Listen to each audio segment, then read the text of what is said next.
بسم اللہ الرحمن الرحیم۔ السلام علیکم پیارے بچوں، کیسے ہیں آپ لوگ؟ امید کرتی ہوں کہ سب خیریت سے ہوں گے۔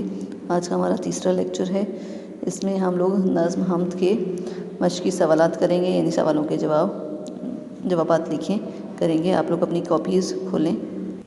جیسا کہ آپ لوگ کو پہلے بھی بتایا ہے کہ آپ نے اوپر تاریخ لکھنی ہے کاپی پہ، جماعت کا کام اور دن وغیرہ لکھنا ہوتا ہے۔ حاشیہ لگا کے بائیں طرف حاشیہ لگانا ہے اور یہاں پہ اوپر آپ نے اصلاح لکھنا ہوتا ہے۔ اس میں ہمارا اب سوال نمبر 4 ہے، سوالوں کے جواب لکھیے۔ پہلا سوال ہے، نظم حمد کے شاعر کون ہیں؟ اس سوال میں ہمارے جو شاعر ہیں ان کا نام لکھنا ہے، تو اس کا ہم جواب لکھیں گے، نظم حمد کے شاعر اسماعیل میرٹھی ہیں۔ اب یہاں پہ ہے نہیں آئے گا، ہیں آئے گا، صحیح ہے۔ کون ہیں سوال میں بھی ہیں پوچھا ہے، اور آپ نے اس کا اور باقی ہے کہ احتراماً جو لفظ استعمال ہوگا وہ ہیں ہوگا۔ اس کے بعد سوال نمبر 2 ہے ہمارا، نظم حمد کا مرکزی خیال بیان کریں۔ اس کا اب ہم نے مرکزی خیال بیان کرنا ہے کہ اس جو مطلب یہ کس ٹاپک کے تحت یہ بیان ہوئی ہے یا اس کا مین کیا ہے، ٹھیک ہے۔ اس کا جواب ہم لکھیں گے، نظم حمد کا مرکزی خیال یہ ہے کہ ہمیں ہمیشہ اللہ کی ذات پر پختہ یقین رکھنا چاہیے، حالات کتنے ہی مشکل ہوں ہمیں اللہ کی ذات پر ہی بھروسہ رکھنا چاہیے اور گھبرانا نہیں چاہیے۔ جو بھی آپ کام کریں گے نیٹ اینڈ کلین ہو، شوشوں کا خیال، نقطوں کا خیال، یہ آپ لوگوں نے اس چیز کا خاص خیال رکھنا ہے اور کام بہت ہی صفائی سے کرنا ہے۔ اس کے بعد سوال نمبر 3 ہے ہمارے پاس، نظم حمد کے مطابق ان جگہوں کی فہرست بنائیے جہاں سے گزرتے ہوئے اکثر لوگوں کو ڈر محسوس ہوتا ہے۔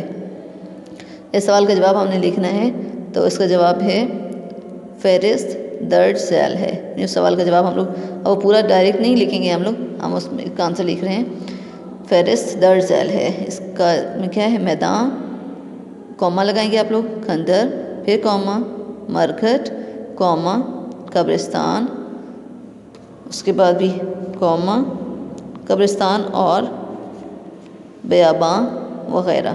یہ سوال کا جواب یہاں پہ ختم ہو جاتا ہے۔ اس کے بعد ہم لوگ سوال نمبر 4 کی طرف آئیں گے۔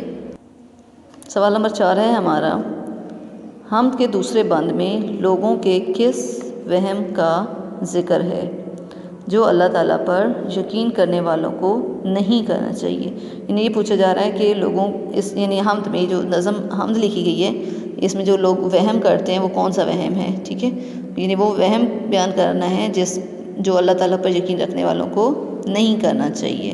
یقیناً یعنی اللہ تعالیٰ سب کچھ کر سکتا ہے، جس کا یقین اللہ پر ہوگا وہ کوئی کسی قسم کا وہم، کس کو کہتے ہیں، ڈر کا، یعنی خوف کو، یعنی ایسا کوئی خوف وہم نہیں کرے گا جس کو یقین اللہ پر ہوگا۔ تو اس کا جواب ہے ہمارے پاس، حمد کے دوسرے بند میں آسمان سے ستاروں کے ٹوٹ کر گرنے کے وہم کا ذکر ہے، ٹھیک ہے۔ یہی وہم جو آپ لوگوں کی جو نظم تھی اس میں یہ وہم ذکر کیا گیا ہے، اور یہ آپ لوگ اپنی کاپیز پہ نیٹ اینڈ کلین لکھ لیں، اور اس جب آپ کا یہ کام ختم ہو جائے اس کے نیچے جو اختتامیہ لائن ہے وہ ضرور لکھ دیں۔ ابھی آپ کا جو نظم حمد ہے وہ یہاں پہ آ کے مکمل ہو گئی۔ اب ہم لوگ اس کے ساتھ ہی جو ہماری نعت ہے اس کی پڑھائی آج کریں گے۔ تو آپ لوگ اپنی کتابیں کھولیں۔ جی، نعت جو نظم ہے یہ ہماری نعت ہماری ہے صفحہ نمبر 6 کے اوپر، ٹھیک ہے۔ جو نعت ہے، اب نعت کو اب دیکھیے کیا کہیں گے، اب یہ بھی آپ لوگ پیچھے کلاس میں پڑھ چکے ہیں، حمد اور نعت دونوں۔ اب نعت کیا چیز ہوتی ہے، کس کو نعت کہا جاتا ہے؟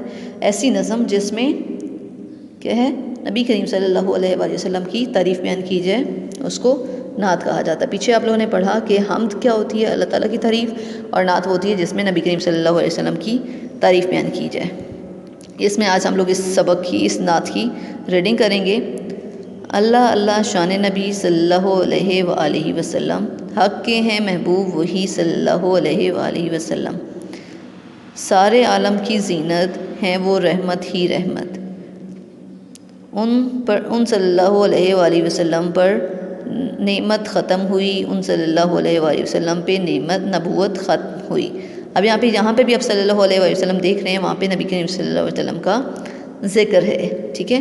اب یہاں پہ ان کی نبی صلی اللہ علیہ وسلم کی شان کے بارے میں کہ وہ کیا، ان کی کیا شان ہے کہ وہ اللہ تعالیٰ کے محبوب ہیں، پورا جہان جتنا بھی ہے اس کی خوبصورتی ہیں، ٹھیک ہے، نبی کے وسلم کیا ہیں، اس سارے جہان کی خوبصورتی ہیں، رحمت ہیں، رحمت ہی رحمت ہیں، اس کے لیے زینت ہیں، خوبصورتی ہیں، ان پہ یہ جو نبوت ہے ان کے لیے نعمت ہے، نعمت ان پہ ختم ہوئی، نبوت ان پہ ختم ہوئی۔ اس کے بعد ہم اگلا شعر پڑھیں گے، صدق و امانت کی پہچان، رحم و سخاوت کی پہچان، یعنی صداقت ہے، امانت ہے، وہ نبی کے وسلم کی پہچان ہے، رحم و سخاوت یعنی بہت سخی ہیں، رحم کرنے والے ہیں، یہ سب ان کی پہچان ہے۔ حق کا پرچم لے کے اٹھے، کب گھبرائے دشمن سے، باطل کو بے نام کیا، حق کو جہاں میں عام کیا۔ اب یہ نبی کے وسلم کے بارے میں ہی کی تعریف بیان ہو رہی ہے کہ انہوں نے حق کا پرچم، حق کا یعنی جو سچائی کا جھنڈا ہے ان کے ہاتھ میں تھا، جب سچ کا پرچم لے کر وہ آئے ہیں، دشمن سے ان کو کوئی کسی قسم کا ڈر نہیں، کہ انہوں نے کیا کیا، باطل کو بے نام کیا، اس کو ختم کر دیا، اور حق میں اس پوری دنیا میں کس کو عام کیا، اسلام کو عام کیا، جہاں حق کو جہاں میں، اور حق کیا ہے، ہمارا دین اسلام ہے، حق کو اس پورے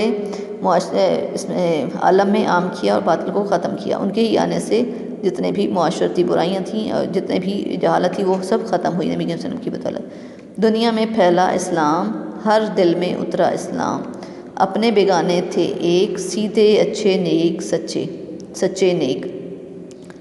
اب دنیا میں پھیلایا اسلام، یعنی پوری دنیا میں اسلام پھیلا، جتنی بھی پہلے شریعتیں ہیں وہ ایک خاص دور کے لیے، خاص علاقے کے لیے ہوتی تھی، ٹھیک ہے، لیکن نبی کریم صلی اللہ علیہ وسلم کا جو پیغام ہے، جو اسلام ہے، وہ پوری دنیا میں اسلام پھیلا۔